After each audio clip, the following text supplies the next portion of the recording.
Question 21. Are you saying that it is all right for women to teach men under some circumstances? When Paul says in 1 Timothy chapter 2 verse 12, I do not permit a woman to teach or to exercise authority over a man. Rather, she is to remain quiet. We do not understand him to mean an absolute prohibition of all teaching by women. Elsewhere, Paul instructs the older women to teach what is good, and so train the young women. Titus chapter 2 verses 3 to 4. And he commends the teaching that Eunice and Lois gave to their respective son and grandson Timothy. 2 Timothy chapter 1 verse 5 and chapter 3 verse 14. Proverbs chapter 31 verse 26 praises the ideal wife because she opens her mouth with wisdom, and the teaching of kindness is on her tongue. Paul endorses women prophesying in church. 1 Corinthians chapter 11 verse 5. And says that men learn by such prophesying. 1 Corinthians chapter 14 verse 31.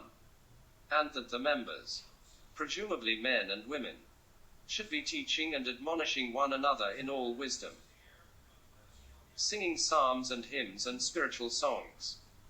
Colossians chapter 3 verse 16. Then, of course, there is Priscilla at Aquila's side correcting Apollos.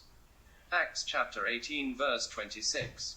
It is arbitrary to think that Paul had every form of teaching in mind in 1 Timothy chapter 2 verse 12.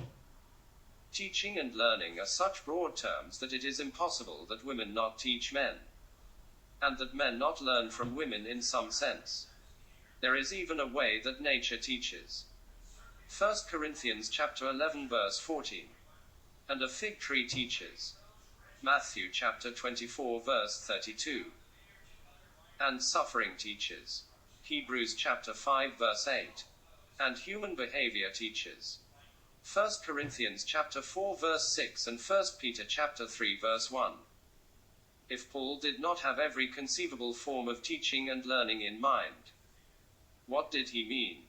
First, it helps to identify the setting. Here the church is assembled for prayer and teaching. 1 Timothy chapter 2 verse 8 to 10. And chapter 3 verse 15. Second, perhaps the best clue is the coupling of teaching with exercising authority over men. We would say that the teaching inappropriate for a woman is the teaching of men in settings or ways that dishonor the calling of men to bear the primary responsibility for teaching and leadership. This primary responsibility is to be carried by the pastors or elders. Therefore, we think it is God's will that only men bear the responsibility for these offices.